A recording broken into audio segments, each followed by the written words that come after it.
नमस्कार दोस्तों, मेरा नाम है अमित और आप देख रहे हैं ज्ञान की फैक्ट्री चैनल। दोस्तों, हम इस टाइम पे लेके चल रहे हैं फार्मूला की एक सीरीज़, जहाँ पे मैंने ऑलरेडी आपको मेंसुरेशन के फार्मूले बता दिए हैं। अब हमको आज हम आपको बताएंगे ज्योमेट्री के जो इम्पोर्टेंट फार्मूले हैं, जो कि डिफरेंट डिफरेंट एग्जाम में पूछे जा रहे हैं।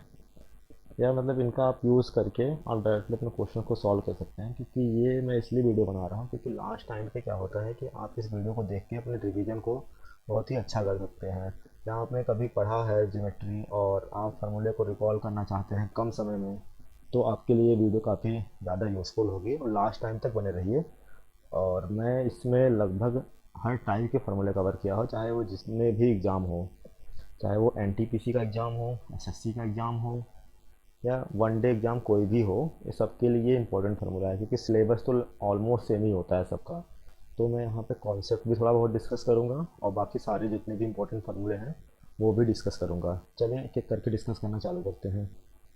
तो लाइन आपको पता है कि क्या होती है। लाइन इनफाइनाइट जो पॉइंट होते हैं उनसे मिलके बनी होती है। जब इनफाइनाइट पॉइंट को आप जब मिलाएंगे एक दूसरे से, और वो एक कोलिनियर उसमें होना चाहिए, तो आपको क्या मिलती है, लाइन मिलती है। उसी तरह से एंगल, एंगल क्या होता है। तो एंगल आपको पता है कि आप सपोज ये एक कार्टेशियन प्लेन बना रहे हैं, तो आप जब एक्स एक्सिस से एंटी क्लॉकवाइज घूमते हैं तो आप क्या मेजर कर रहे होते हैं, उस टाइम पे एंगल मेजर कर रहे होते हैं। और आप बताते हैं कि एंगल हमारा 45 डिग्री है, 270 डिग्री है। तो उसी के बेस पे बहुत सारे एंगल को बांटा गया है कि डिफरेंट डिफरेंट एंगल क्या हो सकते हैं। एक्यूट एंगल क्या हो सकता है, राइट एंगल क्या हो सकता है, ऑब्टूस एंगल क्या हो सकता है, स्ट्रेट एंगल क्या हो सकता है, रिफ्लेक्स एंगल क्या हो सकता है। एक्यूट एंगल वो एंगल होता है जिनका मान 0 डिग्री से लेके 90 डिग्री तक रहे।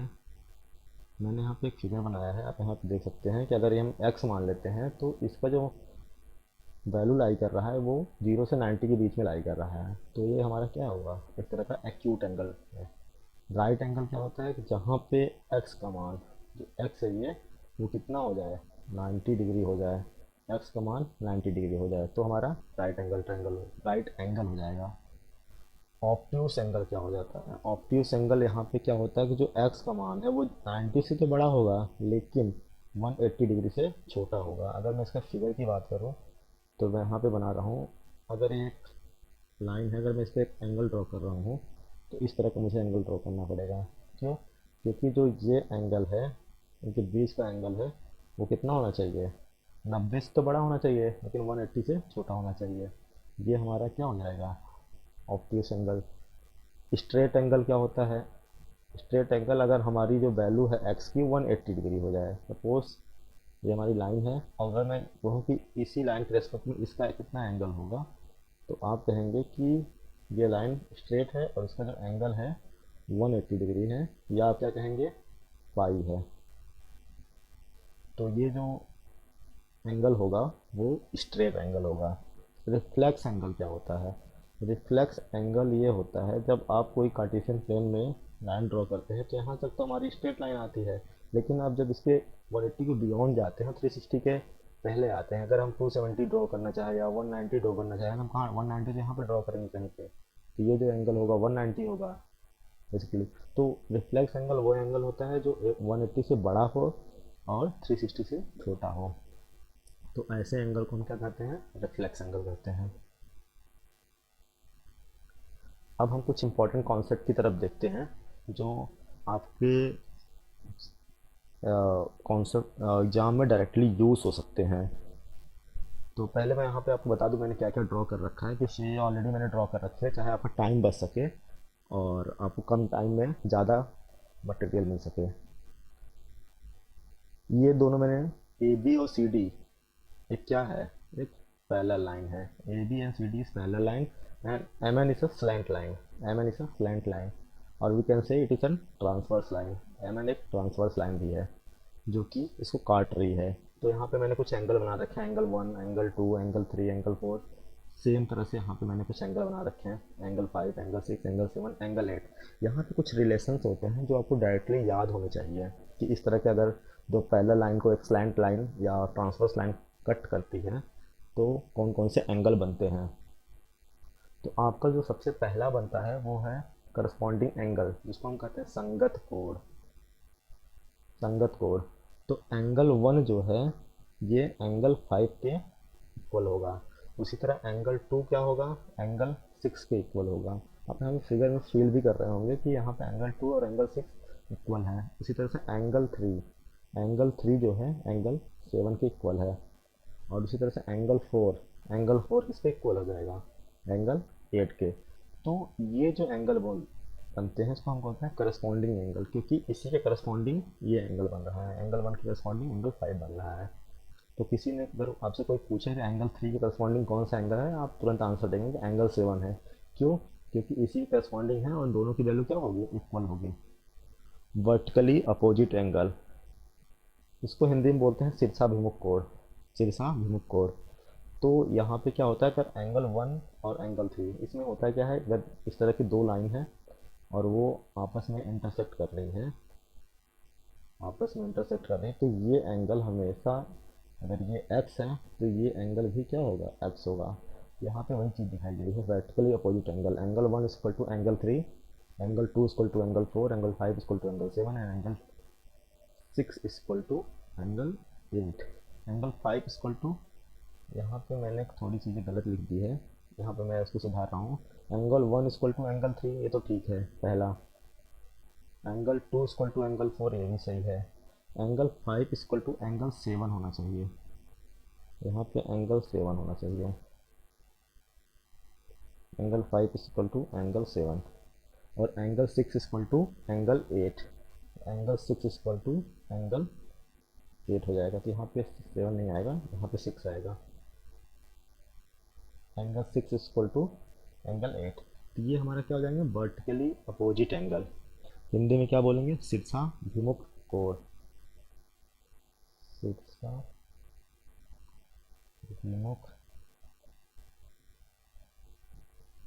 शीर्षाभिमुख कोण। Vertically opposite angle. Alternate angle दो तरह का होता है, एक एक्सटीरियर अल्टरनेट एंगल और इंटीरियर अल्टरनेट एंगल। पहले हम एक्सटीरियर देख लेते हैं। तो आप यहाँ पे देख रहे होंगे एंगल 1, एंगल 2, एंगल 7 और एंगल 8, ये एक्सटीरियर है, बाह्य कोण है। और एंगल 3, एंगल 4, एंगल 5, एंगल 6, ये क्या है, अंतः कोण है, इंटीरियर एंगल है। तो यहाँ पे मैंने वही दिखाने की कोशिश की है कि एंगल 1 जो होगा हमेशा एंगल 7 के बराबर होगा और एंगल 2 एंगल 8 के बराबर होगा। तो ये जो आ रहा है ये हमारा क्या हो गया, एक्सटीरियर एंगल हो गया। उसी तरह से एंगल 3 जो होगा वो एंगल 5 के इक्वल होगा। इट मीन्स अगर मैं यहाँ पर दो पैरेलल लाइन ड्रॉ कर रहा हूँ तो ये जो एंगल होगा वो हमेशा इस एंगल के बराबर होगा। तो वही यहाँ पे angle 3 equal to angle 5 and angle 4 equal to angle 6। It means अगर मैं यहाँ पे कहूँ कि ये जो एंगल होगा हमारा, ये जो एंगल होगा वो हमेशा इस एंगल के बराबर होगा। यहाँ पे भी मैंने वही दिखाया है कि एंगल 4 इस इक्वल टू एंगल 6। ये क्या है हमारे, इंटीरियर अल्टरनेट एंगल। तो यहाँ पे आप इस चीज़ पर ध्यान रखिएगा क्योंकि काफ़ी इंपॉर्टेंट है। एक कॉन्सेप्ट मैं और आपको बताता हूँ, वो पूछा जाता है कई बार। एक होता है कॉम्प्लीमेंट्री एंगल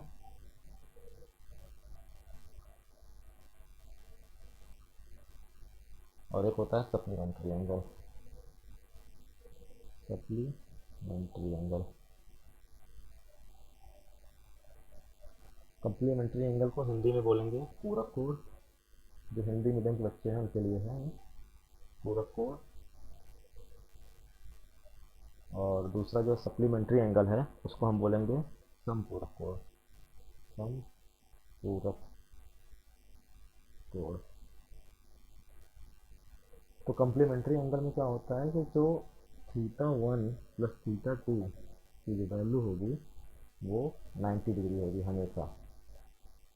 और सप्लीमेंट्री एंगल में क्या होगा कि θ1 प्लस θ2 की वैल्यू का जो समीकरण होगा वो कितना होगा, 180 डिग्री। इट मीन्स अगर मैं एग्जांपल की बात करूं, अगर एक एंगल हमारा सपोज 120 डिग्री है,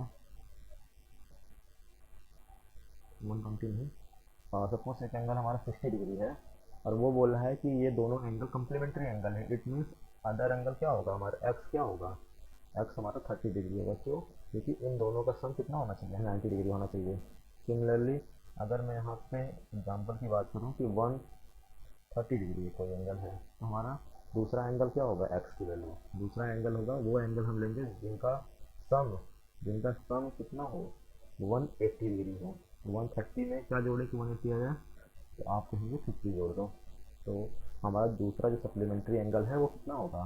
50 degree. 130 plus 50 is equal to 180 degree. तो ये आप दो कॉन्सेप्ट है, आप इसको याद रखिएगा, कॉम्प्लीमेंट्री सप्लीमेंट्री। तो सी पहले आता है, आप वहाँ से 90 याद रख सकते हैं, एस बाद में आता है तो 180 याद रखते हैं। तो ये कंफ्यूजन हो जाता है कभी कभी कौन सा 90 है कौन सा 80 है। तो जो सी पहले आता है वो 90 होगा, एस बाद में आता है तो 180 डिग्री होगा। इससे भी याद रख सकते हैं, हिंदी मीडियम वाले या पूरक कोड है तो पूरक छोटा है तो यहाँ पे 90 है, सम पूरक इसमें कुछ और ज़्यादा वर्ड आ गए तो यहाँ पे और ज़्यादा बढ़ गया, 180 डिग्री हो गया। तो आप ये चीज़ समझ पा रहे हैं। अगर आपको कोई भी दिक्कत आ रही है तो आप ज़रूर कमेंट बॉक्स में लिख के बताएंगे, और नेक्स्ट वीडियो में ज़रूर इसको इम्प्रूव करूँगा, और कोई समस्या होगी तो मैं वहाँ पर रिप्लाई भी करूँगा। अब हम देखते हैं कुछ कॉन्सेप्ट, इंटरनल बाइसेक्टर क्या होता है, एक्सटर्नल बाइसेक्टर क्या होता है, या बाइसेक्टर ही क्या होता है। तो बाइसेक्टर मैं आपको बता दूं, कोई एक सपोज ये एंगल है, मैं कहूँ कि इसका बाइसेक्टर क्या होगा। तो बाइसेक्टर होता क्या है? एंगल बाइसेक्टर की मैं बात कर रहा हूँ यहाँ पे। तो ऐसी लाइन जो इस एंगल को, सपोज ये एंगल 60 डिग्री है, तो ऐसी लाइन जो इस एंगल को दो बराबर बराबर भागों में बांटते हैं। तो आप कहोगे सर एक ऐसी लाइन खींच दो जो कि 30 डिग्री का बना है, तो दूसरी साइड भी क्या बना है? 30 डिग्री का बना है। तो इस लाइन को हम क्या बोल देंगे? इस लाइन को हम बोलेंगे एंगल बाइसेक्टर। क्या बोलेंगे? Angle bisector. उसी तरह से इंटरनल एंगल बाइसेक्टर क्या होता है? इंटरनल बाइसेक्टर क्या होता है? सपोज ये ट्रायंगल है, तो ट्रायंगल का अगर मैं इस पार्ट से अगर कोई लाइन खींचता हूँ तो ऑब्वियस सी बात है कि ये जो एंगल है इनको दो इक्वल पार्ट में बांट देगा ये लाइन। तो ये हमारा इंटरनल बाइसेक्टर हो गया। लेकिन एक्सटर्नल बाइसेक्टर क्या होता है? तो जो ये हमारा ट्रायंगल है इसको हम क्या कर दिए यहाँ पे? एक्सटेंड कर दिया है। ए बी सी है कोई ट्रायंगल, इसको हमने डी तक एक्सटेंड कर दिया। और ये जो बन रहा है ए सी डी अगर मैं बनाऊँ कि इसका एक्सटर्नल बाइसेक्टर क्या होगा, तो इसका एक्सटर्नल बाइसेक्टर ये होगा। सपोज मैंने इसको ई मान लिया, तो सी हमारा क्या है? एक्सटर्नल बाइसेक्टर है, जो क्या कर रहा है? ए सी डी को दो इक्वल एंगल में बांट रहा है। एक कॉन्सेप्ट यहाँ पे और इम्पोर्टेंट है कि ये दोनों कोड क्या है? ये दोनों इंटरनल एंगल हैं, और ये क्या है? एक्सटर्नल एंगल है। यहाँ पे एंगल 1 और एंगल 2 क्या है? इंटरनल एंगल है, ठीक है। और एंगल 3 क्या है? हमारा एक्सटर्नल एंगल है। तो इसकी वैल्यू आपको आनी चाहिए कि एंगल 3 की जो वैल्यू होगी वो क्या होगी। एंगल 3 की जो वैल्यू होती है, ट्रायंगल की प्रॉपर्टी होती है, ये होता है समेसन ऑफ जो वर्टिकली अपोजिट साइड होती है, वर्टिकली अपोजिट एंगल होता है, उनका समेसन होता है। It means angle 3 is equal to angle 1 plus angle 2। ये आप रिलेशन याद रखिएगा कि जो एक्सटर्नल एंगल होता है वो समेसन होता है दो इंटरनल एंगल के जो उसके अपोजिट पे हो, एडजेसेंट अपोजिट पे हो। तो यहाँ पे आप इंटरनल बाइसेक्टर, एक्सटर्नल बाइसेक्टर और ये एक छोटा सा कॉन्सेप्ट आप देख रहे हैं। चलिए आगे बढ़ते हैं और अगले कॉन्सेप्ट की तरफ चलते हैं। अब यहाँ पे काफ़ी इम्पोर्टेंट कॉन्सेप्ट है ये, टाइप ऑफ ट्रायंगल। ट्रायंगल तो वैसे सब जानते हैं कि बहुत तरह के हो सकते हैं, तो मोस्टली हम बांटते हैं तीन तरह के ट्रायंगल में। एक होता है एक्यूट एंगल ट्रायंगल, दूसरा है ऑब्ट्यूस एंगल ट्रायंगल, तीसरा है right angle triangle. Acute angle triangle क्या होता है? सपोज हमारी ये साइड है ए बी सी, अब कैसे पता चलेगा कि ये एक्यूट एंगल ट्रायंगल है? इनका किन्हीं दो जो एंगल हैं ए बी सी, किन्हीं दो जो साइड हैं, इनका जो समेसन का स्क्वायर का समेसन है वो हमेशा तीसरे साइड के बड़ी होनी चाहिए। सपोज अगर मैं कहूँ कि 3 4 और 6, ये किस तरह का ट्रायंगल है? अगर मैं आपको एग्जांपल दूँ तो ये आप कहेंगे पहले 3 का स्क्वायर प्लस 4 का स्क्वायर और ये 6 का स्क्वायर। 3 का स्क्वायर 9 हो गया, 4 का स्क्वायर 16 हो गया और 6 का स्क्वायर 36 हो गया। 16 9 25 और ये 36, तो 36 बड़ा है। तो यहाँ पे क्या हो जाएगा इस केस में, तो इस केस में हमारा ये सेकेंड वाला केस फॉलो करेगा, क्योंकि सेकेंड वाले केस में क्या है कि ए स्क्वायर प्लस बी स्क्वायर और जो सी स्क्वायर की वैल्यू है सी स्क्वायर यहाँ पे ग्रेटर देन होनी चाहिए। तो यहाँ पे ये केस लाई कर रहा है। तो आपको ऐसे चेक करने के लिए दे दिया जाता है कि ये जो साइड हम ये ट्रायंगल है इनकी साइड दे दी जाती है, आपको बताया जाता है कि एंगल कौन सा है। तो आप इसी तरह से निकाल के देखेंगे। जो सबसे बड़ी साइड है वो हाइपोटेनस, आप हमेशा उसको लास्ट में रखेंगे, ये चीज़ का ध्यान रखिएगा इसमें। ये नहीं कि आप 3 और 6 का इधर निकाल के 4 का उधर दिखा रहे, नहीं। जो सबसे बड़ी साइड है, हो सकता है कभी कभी आपको एग्जाम में कन्फ्यूजन के ऐसे दे दे 3 6 4, तब भी यही सेम चीज़ आएगा। हम 3 का स्क्वायर करेंगे, 4 का स्क्वायर करेंगे, फिर 6 का स्क्वायर करेंगे, फिर ये देखेंगे कि हाँ कौन सी ये हो रही है। तो ये जो भी कंडीशन सेटिस्फाई करे वो एंगल हो जाता है, एंगल ट्रायंगल। तो अगर ये कंडीशन फॉलो कर रही है तो एक्यूट एंगल ट्रायंगल, ये कंडीशन सेटिस्फाइड हो रही है तो ऑब्ट्यूज एंगल ट्रायंगल। और राइट एंगल ट्रायंगल तो आप सभी जानते हैं कि पाइथागोरस लगा के निकालते हैं कि ए का स्क्वायर प्लस बी का स्क्वायर इक्वल टू सी का स्क्वायर। अगर ये चीज़ हो रही है तो right angle triangle. Right angle triangle तभी बनता है जब हमारा ट्रिपलेट्स होता है। ट्रिपलेट्स क्या होता है, जैसे 3 4 5, 5 12 13, ये सारे के सारे ट्रिपलेट के 3 का स्क्वायर 4 का स्क्वायर इज इक्वल टू 5 का स्क्वायर होता है।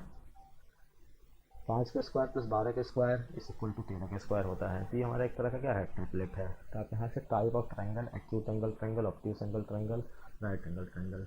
देखिए एक्यूट एंगल ट्रायंगल में क्या होता है कि बेसिकली जो एंगल होता है वो 90 डिग्री से कम होता है, ऑब्ट्यूज में 90 डिग्री से ज़्यादा होता है और ये एग्जैक्ट 90 डिग्री होता है। चलिए अब आगे बढ़ते हैं। जो हमारा सिमिलरिटी की जो प्रॉपर्टी है ये इम्पोर्टेंट है काफ़ी। हमने मान लिया ये दो ट्रायंगल है हमारे पास, ट्रायंगल ए बी सी और दूसरा ट्रायंगल है डी ई एफ, और ये दोनों सिमिलर ट्रायंगल हैं। तो हम यहाँ से क्या क्या रिलेशन लिख सकते हैं, तो यहाँ से हम लिख सकते हैं कि जो ये साइड है, ये जो साइड दिख रही है आपको, ये इसका जो रेशियो होगा इसके बराबर होगा, मतलब A B by D E is equal to A C. अगर हम ए सी लिख रहे हैं तो इसके करस्पॉन्डिंग साइड कौन सी आएगी, डी एफ आएगी, is equal to B C. या आगे पीछे आप लिख सकते हैं, कोई दिक्कत नहीं, क्योंकि बीच में इक्वल है। B C is equal to इसके करस्पॉन्डिंग साइड कौन सी है, ई एफ है, is equal to E F. तो एक तो ये साइड्स के बीच में रिलेशन होता है। कभी कभी क्या करता है, दो साइड्स आपको दे दिया जाता है, ये वैल्यू दे दी जाती है और एक वैल्यू पूछ ली जाती है यहाँ से, तो आप यहाँ से सिमिलरिटी कॉन्सेप्ट लगा के निकाल सकते हैं। एक और कॉन्सेप्ट है कि ट्रायंगल जो ए बी सी है डिवाइड बाई या ratio triangle D E F, ये जो होगा इनका जो एरिया होगा, इनका जो एरिया होगा ये हमेशा बराबर होगा किसके, इन सब के स्क्वायर के। It means A B by D का whole square is equal to A C by D F का whole square is equal to B C by A F का होल स्क्वायर।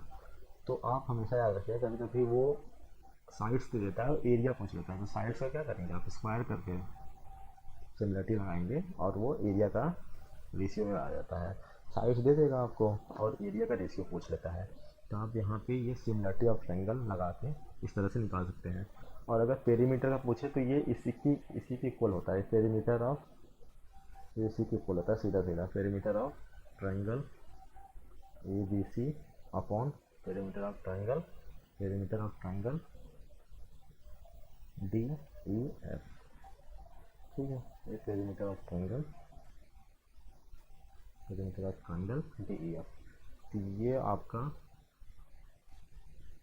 ये दो चीज़ें आपको याद रखनी है जो कि सिमिलरिटी से आती है, बहुत ही इम्पोर्टेंट है। चलिए हम आगे की तरफ बढ़ते हैं।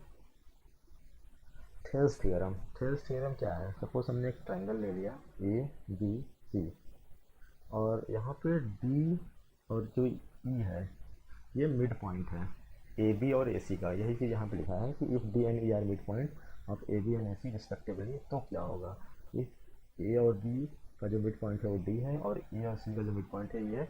अब इन दोनों को मिला दे रहे हैं, तो यहाँ पे हमारे पास एक ट्रायंगल ये आ गया और एक ट्रायंगल ये बड़ा वाला आ गया। ठीक है, एक ट्रायंगल ये बड़ा वाला आ गया। हम यहाँ पे क्या कर सकते हैं, सिमिलरिटी का कॉन्सेप्ट लगा सकते हैं, और वहीं से थेल्स थ्योरम का कॉन्सेप्ट आता है। तो ये क्या कहता है, थेल्स थ्योरम क्या कहता है, थेल्स थ्योरम ये कहता है कि भाई ए बी बड़े वाले ट्रायंगल का जो साइड है वो किसके करस्पॉन्डिंग होगा, ए बी के, is equal to A C. Similarity का ही कॉन्सेप्ट लग रहा है यहाँ पर, ए सी डिवाइड बाई ए, क्योंकि आप अगर पहले बड़ा ले रहे हैं, कोई कभी कभी आप ए डी बाई ऐसे भी लिख सकते हैं, A D by A B, ये भी सही है, कोई दिक्कत नहीं है। लेकिन उसी के रेस्पेक्ट में आगे भी लिखिएगा तब ए बाई ए सी, और ये आगे क्या हो जाएगा, क्योंकि हमने यहाँ पे पहले ऊपर बड़ा वाला लिखा है, तो यहाँ पे क्या हो जाएगा, नीचे वाली साइड बी सी और डिवाइड बाई डी, और यहाँ पे क्या हो जाएगा, पहले हमने छोटा वाला लिखा है तो D divide by D C. ये दोनों सही है, ये दोनों रिलेशन सही है। आप चाहे इसका यूज़ कर लीजिए चाहे इसका यूज़ कर लीजिए, कोई दिक्कत वाली बात नहीं है इसमें।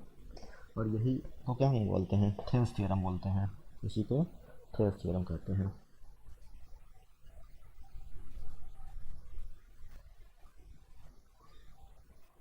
अब हम पढ़ेंगे राइट एंगल ट्रायंगल के बारे में, कि राइट एंगल ट्रायंगल की क्या प्रॉपर्टी है। यहाँ पे आप देख रहे होंगे कि एंगल ए बी सी बना हुआ है, और मैंने यहाँ से एंगल ए से जो 90 डिग्री है वहाँ से मैंने एक परपेंडिकुलर डाला हुआ है डी पे।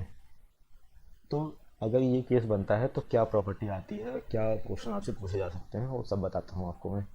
आप एक बार क्या करिए, यहाँ से 3 फॉर्मूले डिराइव होकर आते हैं, मैं आपको वो याद करने का तरीका बताता हूँ, वो कैसे याद होगी, नहीं तो अगर आप ये नहीं देखेंगे तो शायद आपको याद करने में डिफ़िकल्टी आएगी। तो आप सबसे पहले क्या करिए, ए से बी आइए, ए से बी आए तो आप क्या लिख दिए, ए बी स्क्वायर इस इक्वल टू, अब बी पे आप पहुँच चुके हैं, आप एक बार डी पे जाइए, आप डी पे चले गए, बी से डी, फिर आप वापस आ जाइए, फिर बी पे, फिर क्या करिए बी से सी पे जाइए इनटू बी सी। कैसे मैंने याद किया, कैसे मैंने याद करवाया, देखिए ए से बी पे आया ए बी स्क्वायर, आप यहाँ से पैराशूट लेके नीचे आइए ए बी स्क्वायर, अब एक बार डी पे गए, घूम फिर के चले आए, फिर एक बार क्या किए, फिर अगले दिन क्या हुआ, सी पे गए, डी इंटू सी, तो ये याद रख सकते हैं। उसी तरह से आप अब बी पे ना जाके आप क्या करिए, डी पे आइए, तो क्या हो जाएगा, ए डी का होल स्क्वायर इस इक्वल टू, अब डी पे आ चुके हैं, एक बार बी पे घूम के आ जाइए, एक बार सी पे घूम के आ जाइए। अगर आप बी पे घूम के आते हैं तो डी बी इंटू, अब सी पे घूम के आइए इंटू डी सी। सिमिलरली जो तीसरा फॉर्मूला है, अब आप यहाँ पे सी पे उतर जाइए, सी पे आ गए, ये सी स्क्वायर, एक बार क्या करिए डी पे घूम के आ जाइए, एक बार बी पे घूम के आ जाइए, सी इंटू डी, अब यहाँ पे वापस फिर आ जाइए, ऐसा नहीं कि आप फिर सी यहाँ पे बी डी लिख रहे हैं, नहीं, आप वापस आइए, अब यहाँ पे डी पे आप ऑलरेडी जा चुके हैं, बी पे आइए डायरेक्ट, तो सी इंटू बी सी बी। तो ये 3 फार्मूले हैं जो आपको आने चाहिए राइट एंगल ट्रायंगल के केस में। अगर इस तरह का केस बनता है कि राइट एंगल ट्रायंगल से जो 90 डिग्री एंगल बन रहा है वहाँ से हमारा क्या डाल रहा है, सामने वाली जो भुजा है, इट मीन्स हाइपोटेनस ही तो है, ये बी सी क्या है यहाँ पे, बी सी एक हाइपोटेनस ही तो है, बस हाइपोटेनस पे क्या डाला जा रहा है, परपेंडिकुलर डाला जा रहा है। तो इस तरह का अगर केस बनता है तो 3 हमारे फार्मूले यहाँ से डिराइव होकर आते हैं, और इस 3 फार्मूले को आप देख लीजिएगा। चलिए आगे बढ़ते हैं, अब हम मीडियन का केस देखते हैं। मीडियन क्या होता है, पहले मैं आपको बता दूं मीडियन होता क्या है। मीडियन एक लाइन होती है, मैं यहाँ लिख रहा हूँ, आप देखिए, median is a line which is drawn from the vertex, drawn from the vertex to the opposite side। कहाँ पे ड्रॉन किया जाता है, वर्टेक्स से अपोजिट साइड पे, such that it will bisect the opposite side into two equal parts, ये क्या करें, टू इक्वल पार्ट्स में बांट दें। तो मिला जुला के ये मैं बोलना चाह रहा हूँ कि वर्टेक्स एक ऐसी लाइन होती है, सॉरी, मीडियन एक ऐसी लाइन होती है जो कि वर्टेक्स से ड्रॉ की जाती है साइड, सामने वाली साइड्स के ऊपर, और वो सामने वाली साइड्स के दो इक्वल पार्ट्स में बांट दें। अगर मैंने यहाँ से ए वर्टेक्स, एक ट्रायंगल है हमारा ए बी सी, चलिए मैं इस फिगर को फिर से बना देता हूँ, आपके लिए आसानी रहेगी देख समझने में। सपोज मैंने एक ट्रायंगल बना दिया यहाँ पे, इस पर मैं कैसे ये फिगर बनाया हूँ मैं समझाना चाहता हूँ आपको। अब ये हमारा ये हो गया सपोज वर्टेक्स ए, ये वर्टेक्स बी और ये वर्टेक्स सी, ठीक है। ए बी सी हमारा ट्रायंगल है। हमने क्या किया कि ए से एक मीडियन डाला। तो मीडियन की क्या प्रॉपर्टी, मीडियन एक लाइन है जो सामने वाले जो भुजा है उसको दो इक्वल पार्ट में बांटे। तो हमने ए से ड्रॉ किया, जरूरी नहीं कि सीधे ही आए, ऐसे नहीं, आप थोड़ा सा इस तरह से ड्रॉ करिए कि ये दोनों इक्वल पार्ट्स में बढ़ जाए। उसी तरह से सिमिलरली अगर आप बी से ड्रॉ कर रहे हो तो सामने वाले साइड्स को क्या करें, दो इक्वल पार्ट्स में बांट दें। उसी तरह से अगर आप सी वर्टेक्स से ड्रॉ कर रहे हो, सी वर्टेक्स अगर आप ड्रॉ कर रहे हो चीज़ों को, यहाँ पे आप देखिए सी वर्टेक्स अगर आप ड्रॉ कर रहे हो तो ये सामने वाले भुजा को दो इक्वल पार्ट में बांटेगी, और ये जहाँ तीनों इंटरसेक्ट होते हैं मीडियन, उस पॉइंट को हम क्या बोलते हैं, उस पॉइंट को हम बोलते हैं सेंट्रॉइड। क्या बोलेंगे इस पॉइंट को, सेंट्रॉइड। तो centroid is the point where all the three medians of the triangle will intersect. और एक प्रॉपर्टी मीडियन की और होती है, जब ये वर्टेक्स से पास होती है तो ये जहाँ पे मिलती है ये 2:1 में इसको बांटती है, 2:1 में। कितने में बांट रही है, 2:1 में। इस तरह सारा सा टू कौन सा लेंगे, टू हम जो वर्टेक्स से सटा हुआ है, अगर मैं इसमें बात करूँ तो ये टू कौन सा होगा, बी से सी तक जो डिस्टेंस होगा वो 2 यूनिट होगा और ये 1 यूनिट होगा। सी से लेके मान लीजिए हम इसको मान ले रहे हैं ई एफ जी, मतलब बी से लेके सी तक 2 होगा, सी से लेके एफ तक 1 होगा। तो 2:1 में बांटती है, 2:1। आप यहाँ पे याद रखिएगा 2:1 में बांटती है लाइन। अब इसके कुछ केस बनते हैं जहाँ से क्वेश्चन आते हैं, उस केस के बारे में हम देखते हैं।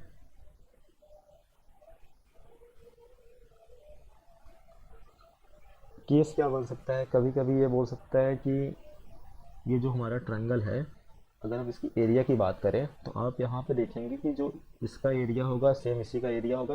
ये कितने पार्ट में वो हो रहा है, 1 2 3 4 5 6, तो इसका जो एरिया होगा वो क्या होगा, इक्वल 6 इक्वल पार्ट्स में वो डिवाइड होगा। अगर मैं पूछूं कि ए बी सी का जो एरिया होगा, ए बी सी जो ट्रायंगल हमारा, इसकी अगर हम एरिया की बात करें तो ये क्या होगा, ये होगा इन 6 टाइम्स ऑफ, इन सबको जोड़ दीजिए जो इनका एरिया आएगा। तो कभी कभी ये क्वेश्चन पूछ लेता है कि इक्वल पार्ट्स में डिवाइड करता है हमेशा, क्यों, क्योंकि सेंट्रॉइड एक ऐसी पॉइंट होता है जहाँ पे मीडियन इंटरसेक्ट करता है। मीडियन क्या है कि जो सामने वाली भुजा को दो इक्वल पार्ट में डिवाइड करे। तो होप आप मीडियन का कॉन्सेप्ट समझ चुके होंगे, तो आप मीडियन से आप इतनी चीज़ें याद रख सकते हैं। चलिए आगे बढ़ते हैं। अब हमारा आ गया परपेंडिकुलर बाइसेक्टर। ये हमारा एंगल, एक ट्रायंगल है हमारा ए बी और सी। यहाँ पे मैंने क्या किया कि यहाँ से मैंने इन सबको मिला दिया ओ पे, और कहीं पे ओ पे मिल रहा है। तो यहाँ पे जो एंगल ए है प्लस एंगल ओ है, ये हमेशा कितना होगा, 180 डिग्री होगा, पहला कॉन्सेप्ट। और दूसरा कि एंगल ओ को हम क्या बोलेंगे, या ओ पॉइंट को हम क्या बोलेंगे, ओ को हम क्या बोलेंगे, ऑर्थो सेंटर बोलेंगे। ये जो पॉइंट है इसको हम क्या बोलेंगे, ऑर्थो सेंटर। क्या हम यहाँ पे परपेंडिकुलर बाइसेक्ट कर रहे हैं, परपेंडिकुलर बाइसेक्ट, इस पे ए से इस पे परपेंडिकुलर डाल रहे हैं, ये हमारा क्या हो जाएगा, ऑर्थो सेंटर। परपेंडिकुलर बाइसेक्टर से अपना कॉन्सेप्ट याद रख सकते हैं। बाकी अब आता है इसका जो इम्पोर्टेंट केस है कि इंटरनल बाइसेक्टर क्या होता है।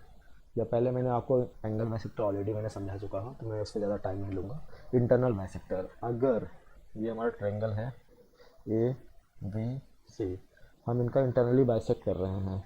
सपोज इंटरनली बाइसेक्ट करने का क्या मतलब है कि अगर ये एंगल बी है तो इसके बीच से ये लाइन गुजरेगी, इसके बीच से ये लाइन गुजरेगी और जो एंगल है उनको दो इक्वल पार्ट्स में बांट देगी। तो हमने मान लिया कि ये हमारी लाइन है। इसी तरह से सिमिलरली अगर हम ए से खींचे तो ये हमारा कहीं यहाँ पे मिलाएगी, और सी से खींचे तो ये कहीं यहाँ पे मिलाएगी। तो ये पॉइंट है क्या, पहले बात तो ये पॉइंट जो होता है, अगर हम इस पॉइंट को सेंटर मानते हैं, इस पॉइंट को सेंटर मानते हैं, और ये जो डिस्टेंस है, ये डिस्टेंस है और ये डिस्टेंस, ये तीनों डिस्टेंस क्या होगी, सेम होंगी, और इनको हम टच करते हुए एक सर्कल ड्रॉ करते हैं इसी तरह से। तो ये हमारा क्या बन जाता है, इन सेंटर। थोड़ा सा सर्कल टेढ़ा ड्रॉ हो गया तो आप पानी मत करिए। ये आई है, तो आई हमारा क्या है यहाँ पे, इन सेंटर। और ये जो सर्कल बना है वो क्या है, उसको हम क्या बोलेंगे, उसको हम बोलेंगे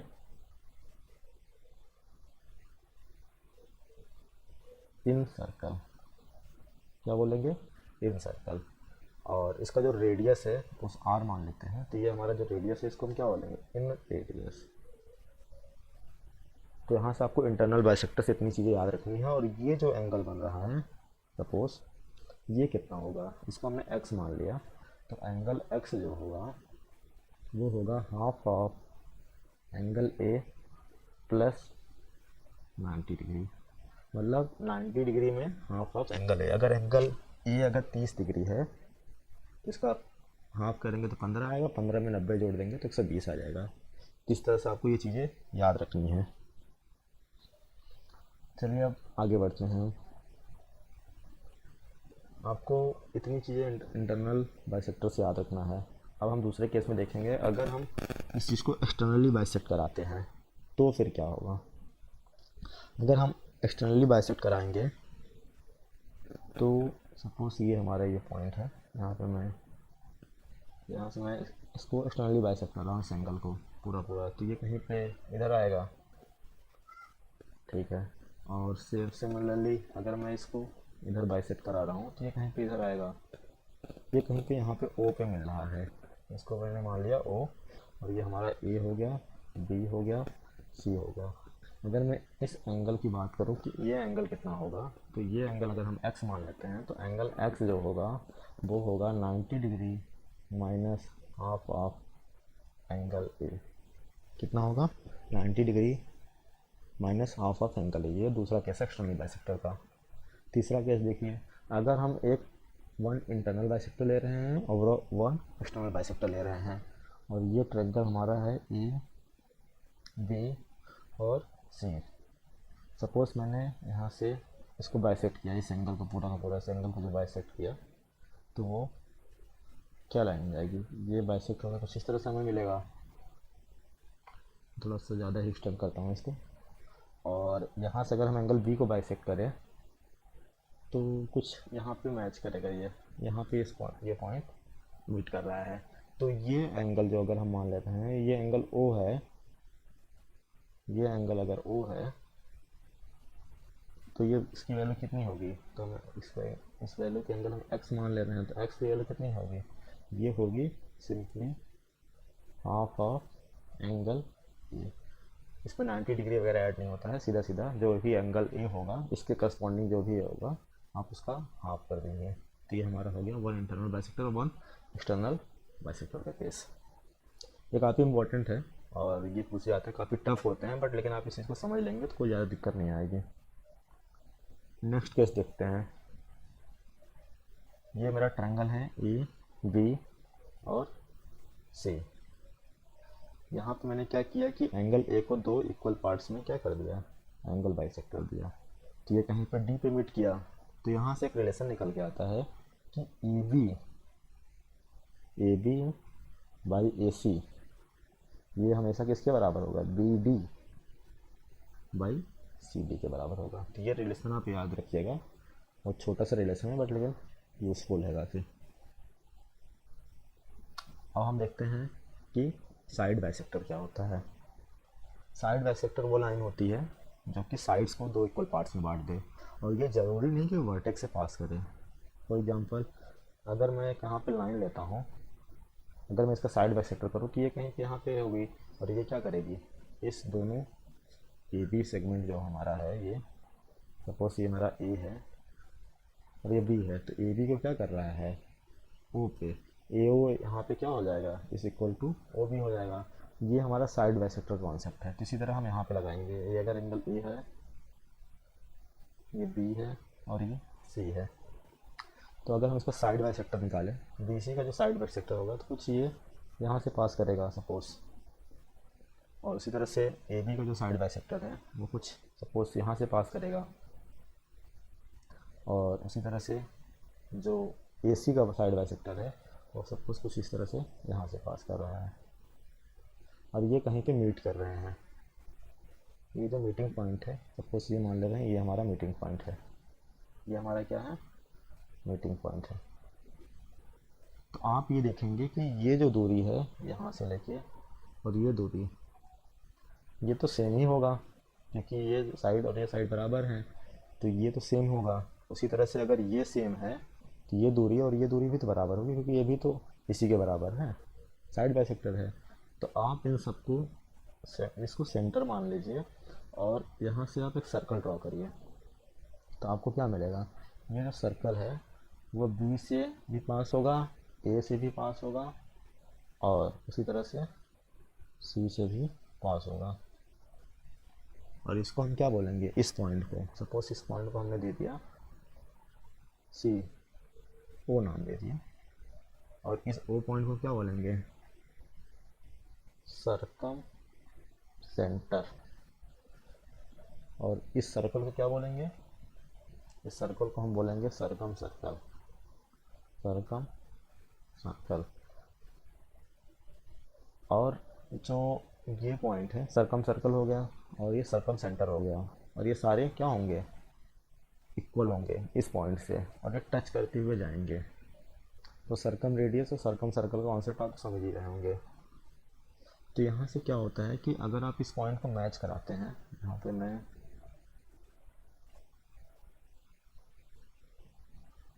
यहाँ पे मिला रहा हूँ मैं,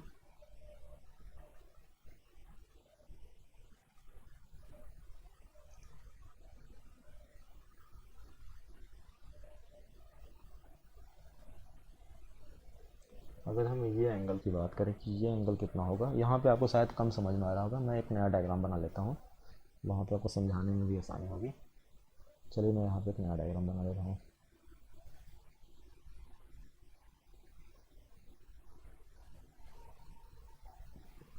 एक नया डायग्राम बना ले रहा हूँ और ये हमारा पॉइंट हो गया ए बी और सी, और ये हमारा सर्कल यहाँ से पास होके जा रहा है।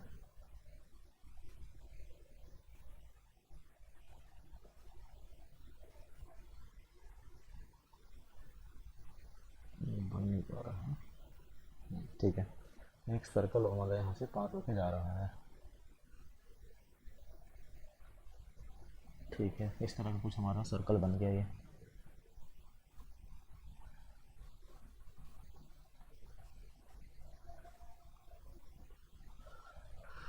ठीक है, तो ये हमारा जो सर्कल बन गया, यहाँ पे अगर हमारा ये सेंटर है सर्कल का सपोज, तो ये जो पॉइंट है वो कितना होगा, ये मैं आपको यहाँ बताना चाह रहा हूँ। तो ये जो एंगल वी ओ सी है वो होगा, अगर ये थीटा है सपोज, तो ये क्या होगा, 2 थीटा होगा। कितना होगा, उसका एग्जैक्टली डबल हो जाएगा। तो आप यहाँ से इस चीज़ को ध्यान रख सकते हैं, अगर ये थीटा है तो ये 2 थीटा होगा सर्कम सर्कल के केस में, अगर आपका साइड बाइसेक्टर के केस है। तो आप इस रिलेशन को याद रखिएगा ज़रूर। चलिए आगे बढ़ते हैं नेक्स्ट कॉन्सेप्ट की तरफ। अब हम यहाँ पे बात करेंगे पॉलीगन। पॉलीगन एक क्लोज फिगर होता है, जैसे कि हमारा सपोज ट्रायंगल हो गया, क्या है एक तरह का पॉलीगन, जिसकी मतलब एक से ज़्यादा साइड्स हों, और एक क्लोज फिगर है तो मिनिमम कितनी साइड्स चाहिए, कम से कम 3 साइड्स चाहिए, तभी तो पॉलीगन का कॉन्सेप्ट आएगा। क्योंकि अगर 2 साइड से आप क्लोज फिगर नहीं बना सकते हो तो आपका close figure having many side some. अब इसमें क्या पूछता है, सपोज मैं आपको पहले यहाँ पर समझा देता हूँ, एक्सप्लेन करता हूँ। सपोज ये मैंने कोई फिगर, एक रैंडम फिगर बना दिया है यहाँ पे इस तरह का। तो ये जो एंगल है ये क्या है, सारे के सारे ये इंटीरियर एंगल है, अंतः कोण है। तो इनका जो समेसन होगा हमेशा इंटीरियर एंगल का, वो कितना होगा। और ये जो है, ये हमारा एक्सटीरियर एंगल है। तो इंटीरियर एंगल का अगर आपको समेसन निकालना है, किसी भी, कितनी भी साइड हो, कितनी भी कुछ है, तो उससे आपको दिक्कत वाली बात नहीं है। आप एक फार्मूला यूज़ कर सकते हैं, n-2 into 180 degree, 1-2 into 180 degree.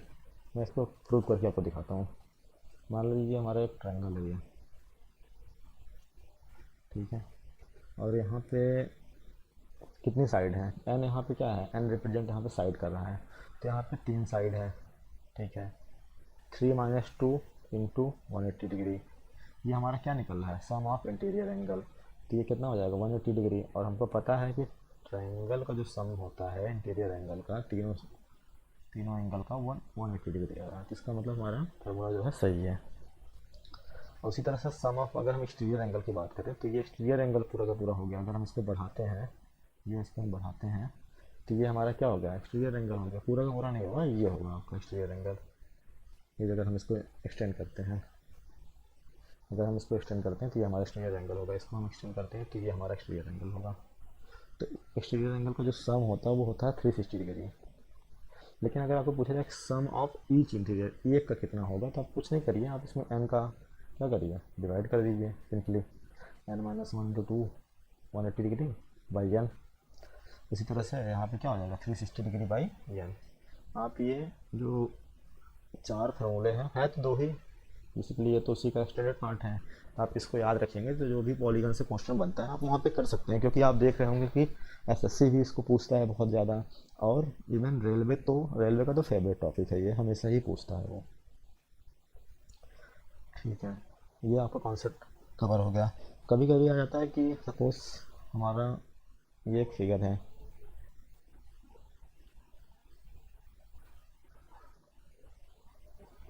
एक फिगर है हमारा, अब इसमें कितने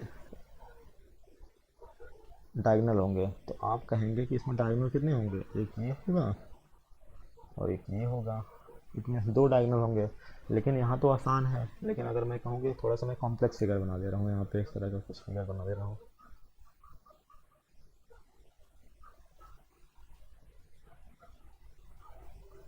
अब यहाँ पे मैं फिगर बना दे रहा हूँ। अब यहाँ पे साइड्स कितनी हैं, एक है, दो, एक है, 2, 3, 4, 5, 6, 7, 8, एक तरह का ऑक्टागन है। तो यहाँ पे नंबर ऑफ डायगोनल निकालना थोड़ा सा टफ हो जाएगा आपको, क्योंकि आप 1 को 8 से 7 से यहाँ पे मिलाओगे, फिर यहाँ पे मिलाओगे, तो आपको बहुत सारी चीज़ें देखनी पड़ेंगी। तो आप यहाँ पे डायरेक्टली इसका फार्मूला यूज़ कर सकते हो। ये होता है n-3/2। ये फार्मूला कैसे आ रहा है, सपोज ये पॉइंट n पॉइंट है, ऐसे मान लिए ये n पॉइंट है, तो आप यहाँ नहीं मिला सकते, यहाँ नहीं मिला सकते हो। तो कहने का मतलब है आप यहाँ पे भी नहीं मिला सकते हो, यहाँ पे भी नहीं मिला सकते हो, खुद पे भी नहीं मिला सकते हो। n पॉइंट है तो हमने क्या किया, 3 पॉइंट को यहाँ पे सेपरेट कर दिया, तो n(n-3). अब ये पॉइंट क्या होगा, जब आप यहाँ से तो मिला लिए इस पॉइंट पे सपोज, लेकिन आप इस पॉइंट से भी तो इस पॉइंट पे मिलाओगे, तो क्या होगा, सारी चीज़ें 2 बार रिपीट कर रही हैं, तो इसलिए हमने क्या कर दिया, डिवाइड बाई 2 कर दिया। तो आपका एग्जैक्ट जो नंबर ऑफ डायगोनल है वो आ जाएगा। अगर हम इस केस में बात करें कि इस केस में कितना होगा, तो आप यहाँ पे एग्जाम्पल के तौर पे ले सकते हैं कि तो कितनी है ये, 8 साइडेड थी, यहाँ पे 8 साइड थी, तो 8/3/2, तो ये कितना हो जाएगा, 8 गुणे 5/2, ये हो जाएगा 20। 8×40/2 20। तो हमारा जो डायगोनल की संख्या आएगी वो 20 हो जाएंगी। अब सोचो अगर आपको ये फार्मूला नहीं पता है, ये फार्मूला आपको नहीं पता है, तो आप इसको नहीं निकाल सकते हैं। अगर आप निकालने जाएंगे तो गलतियाँ तो ज़रूर होंगी आपसे, तो आप इस चीज़ को देख सकते हैं। नंबर ऑफ डायगोनल आप याद रखिएगा। चलिए आगे बढ़ते हैं, नेक्स्ट कॉन्सेप्ट की तरफ बढ़ते हैं। अब हम सर्कल पे आते हैं और सर्कल की कुछ प्रॉपर्टीज़ को जानते हैं कि सर्कल में कौन सी चीज़ को क्या बोलते हैं, वो हम देखते हैं। आप यहाँ पे देख लेंगे मैंने एक सर्कल ड्रॉ कर रखा है, ए भी एक लाइन ड्रॉ कर रखी है, एक ओ सी लाइन ड्रॉ कर रखी है, डी लाइन ड्रॉ कर सकती है। तो आपको तो पता चल रहा होगा कि ए और बी क्या है। अगर हम ओ को सेंटर मान रहे हैं तो ए और बी क्या है, हमारा एक डायमीटर है, ठीक है। उसी तरह से ओ सी क्या है, ओ सी क्या है हमारा एक रेडियस है, और ये हमेशा इक्वल होगी, किसी भी साइड से आप मेजर कर लीजिए। डी क्या है, तो डी एक कॉर्ड है। क्या है, कॉर्ड। अब ये क्या है, कॉर्ड कौन सा टर्म आ गया, कॉर्ड एक वैसा टर्म है जो कि सरकमफ्रेंस को, एक ऐसी लाइन है जो कि सरकमफ्रेंस को दो, मतलब दो बार टच करे पॉइंट को, एक यहाँ पे टच कर रहा है और एक यहाँ पे टच कर रहा है ये लाइन। और ये ज़रूरी नहीं कि ये सेंटर से नहीं पास हो सकती है, सेंटर से भी पास हो सकती है। तो ए बी भी हमारा क्या है, एक डायमीटर भी जो क्या है हमारा कॉर्ड है। तो हमारा कभी कभी बोल देता है कि लॉन्गेस्ट जो कॉर्ड होती है सर्कल के अंदर वो कौन सी होती है। तो लॉन्गेस्ट कॉर्ड हमारी कौन सी होती है, हमारा डायमीटर को ही हम क्या बोलते हैं, लॉन्गेस्ट कॉर्ड होती है। अब इसी के बिहाफ पे हम इसकी कुछ प्रॉपर्टीज़ वगैरह देखेंगे और वहाँ से क्वेश्चन बनते हैं और आपको पूछे जाएंगे। चलिए देखते हैं आगे। यहाँ पे हमने कुछ केस बना रखे हैं। एक सर्कल मैंने ले लिया, सपोज वो हमारा सेंटर है और ये भी हमारा क्या है, कॉर्ड है। ये क्या कर रहा है कि यहाँ से मैंने सेंटर से इस पर क्या डाला, कॉर्ड पे परपेंडिकुलर डाला। अगर आप ऐसे करते हो, परपेंडिकुलर डालते हो किसी भी सेंटर से कॉर्ड पे, अगर वो 90 डिग्री पे परपेंडिकुलर डालने का मतलब 90 डिग्री पे कट कर रहा है, तो यहाँ पे क्या हो जाएगा, ये पॉइंट अगर हमने ई मान लिया तो यहाँ पे हो जाएगा E is equal to E B always. ये कंडीशन हमेशा सेटिस्फाई करेगी और यही चीज़ आपको वहाँ पे लैंग्वेज में बोली रहेगी। आपको इस चीज़ को समझना होगा कि अगर आप सेंटर से किसी कॉर्ड पे परपेंडिकुलर डालते हैं तो ये दो इक्वल पार्ट्स में कॉर्ड्स को बांट देती है। तो केस नंबर 1 आप समझ चुके होंगे। केस नंबर 2 क्या है कि अगर आप किसी कोड से, कोई कोड है आपके पास और उससे आप कोई, आपको एंगल पता है, सपोज ये थीटा पता है, तो ये जो एंगल होगा जो सेंटर पे बनेगा एंगल वो 2 थीटा होगा। ये सब सर्कम रेडियस के केस में भी देख चुके होंगे। तो वही सेम केस, अगर आपको ये 2 थीटा पता है तो ये इसका एंगल कितना होगा, आधा होगा, थीटा होगा। तो मतलब वाइस वर्सा ही चलता है। तो ये केस नंबर 2 है, आप देख लीजिए इसको। केस नंबर 3 क्या है कि अगर कोई कोड है, कोड पे बना कोई एंगल आपको अगर ये पता है कि एंगल अगर सपोज थीटा है, तो उसी कोड से सेम साइड जितने भी एंगल बनेंगे वो सारे के सारे क्या होंगे, सेम होंगे। तो अगर ये थीटा है तो ये भी क्या होगा, थीटा होगा। ये क्या होगा, थीटा। अगर आप कहें कि मैं कहूँ कि अगर एक मैं और बना दूँ इसी तरह से, अगर आप कहें कि एक आप और बनाइए, तो मैंने यहाँ पे क्या किया, यहाँ पे एक मैंने लाइन ली, तो ये एंगल मैं आपको बताओ आप कितना होगा। तो आपने कहा कि सर आपने ये बताया है कि अगर कोई भी कॉर्ड से अगर सर्कल पे थीटा एंगल बन रहा है या सेम एंगल बन रहा है, तो उसी कोड से कितने भी एंगल बनेंगे वो सारे के सारे क्या होंगे, सेम होंगे। तो ये भी क्या बनेगा, थीटा बनेगा। लेकिन अगर कोई कहे कि मैं इधर बना के थीटा कहूँ, नहीं, वो गलत हो जाएगा। तो हमने क्या किया, सेम साइड होना चाहिए। ठीक है, तो ये कॉन्सेप्ट आप समझ पा रहे होंगे। चलिए केस नंबर 4 की बात कर लेते हैं। उसी का स्टैंडर्ड फॉर्म है। मैंने क्या कहा, ये भी तो एक कोड है, ये भी तो एक कोड है, ए और बी। क्यों, डायमीटर है लेकिन ये लॉन्गेस्ट कोड है, हमारे सेंटर से पास हो रही है। तो यहाँ से भी बना, अगर ये एंगल थीटा है तो ये भी थीटा होगा। लेकिन अगर आप डायमीटर से डालते हैं तो ये जो एंगल बनता है वो बनता है 90 डिग्री। कितना बनता है, 90 डिग्री। कितना भी आप डाल लीजिए आपको 90 डिग्री ही मिलेगा। आप इस साइड डाल दीजिए या इधर इस साइड डाल दीजिए, आपको 90 डिग्री ही मिलेगा। तो ये प्रॉपर्टी काफ़ी इंपॉर्टेंट है, आप इसको ज़रूर याद रखिएगा। चलिए हम आगे बढ़ते हैं। ये प्रॉपर्टी भी पूछी जाती है। मैंने क्या किया कि एक सर्कल ड्रॉ किया और एक बाहर एक पॉइंट लिया पी। यहाँ से मैंने इसको बाइसेक्ट करते हुए सर्कल को एक लाइन ड्रॉ की, पी आर और पी क्यू, जो कि एस और टी पे क्या कर रहे हैं, मीट कर रहे हैं, एस और टी से पास होके जा रहे हैं। तो यहाँ पे हम हमारा फार्मूला निकल के आता है, वो होता है P into S, P into S is P into S into P into Q is equal to P into T into P into R. तो ये आप फार्मूला याद रखिएगा। हमने एक बार क्या किया कि पी इंटू एस गए, यहाँ से यहाँ पे गए, फिर आ गए लौट के, फिर एक बार पी इंटू क्यू गए, यहाँ से यहाँ गए, फिर लौट के आ गए, is equal to P T into P R. तो ये चीज़ को आप ध्यान रखिएगा। और चलिए आगे बढ़ते हैं, ये आप समझ चुके होंगे।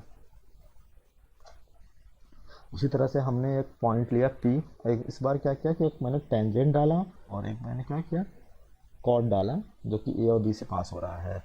तो इस केस में क्या हो जाएगा, P इंटू टी का whole square is equal to उसी तरह से पी बी इंटू पी ए।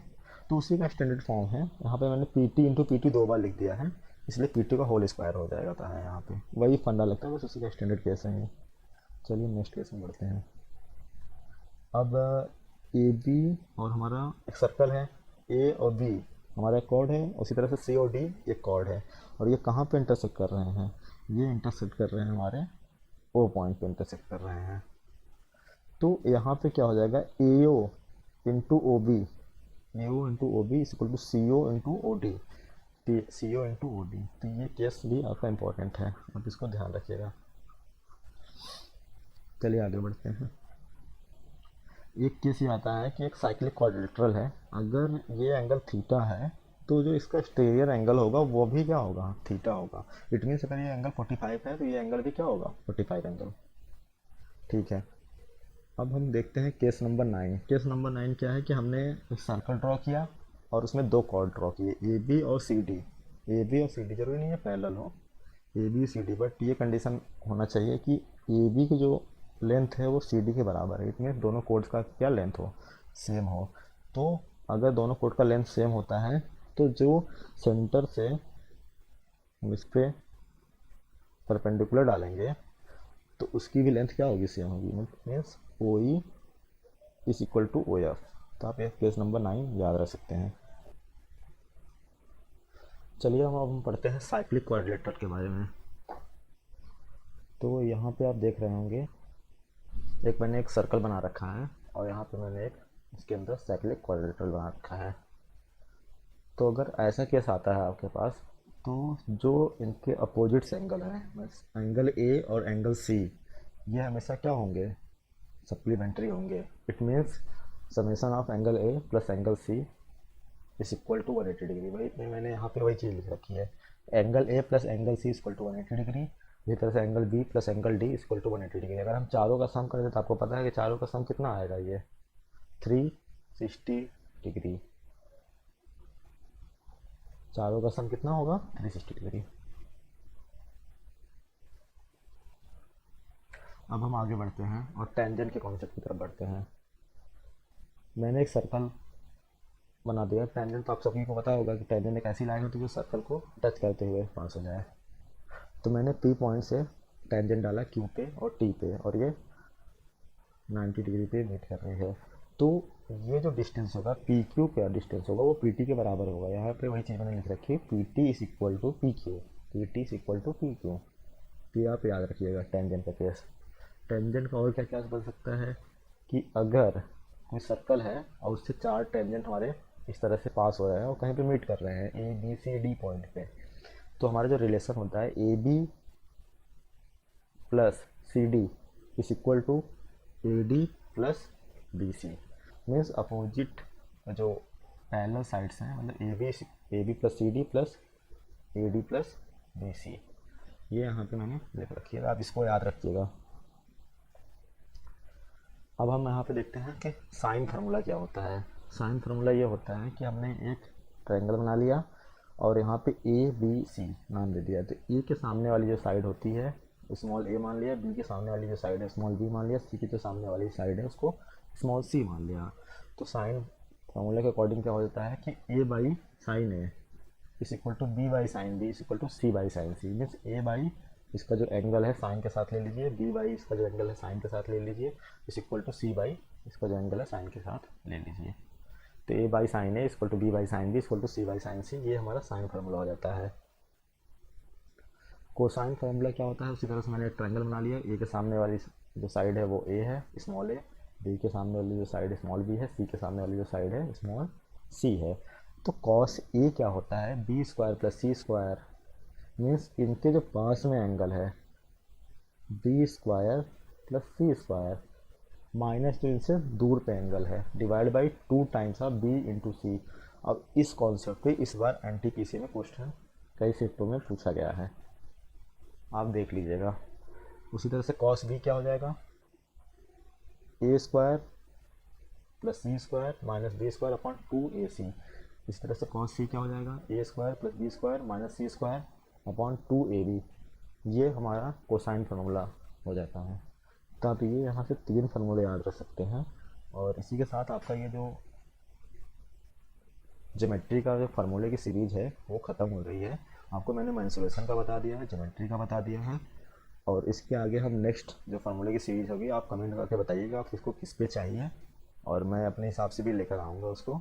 और ये आपको अगर हेल्पफुल लग रही है तो आप वीडियो को लाइक करिएगा, शेयर करिएगा, सब्सक्राइब करिएगा। और अगर कोई भी गलती आपको लग रही है तो आप वीडियो को डिसलाइक भी कर सकते हैं, और उसका रीज़न आप कमेंट बॉक्स में ज़रूर बताइएगा, और मैं उस चीज़ को इम्प्रूव करूँगा नेक्स्ट टाइम से। और चलिए तब तक के लिए टेक केयर, बाय बाय।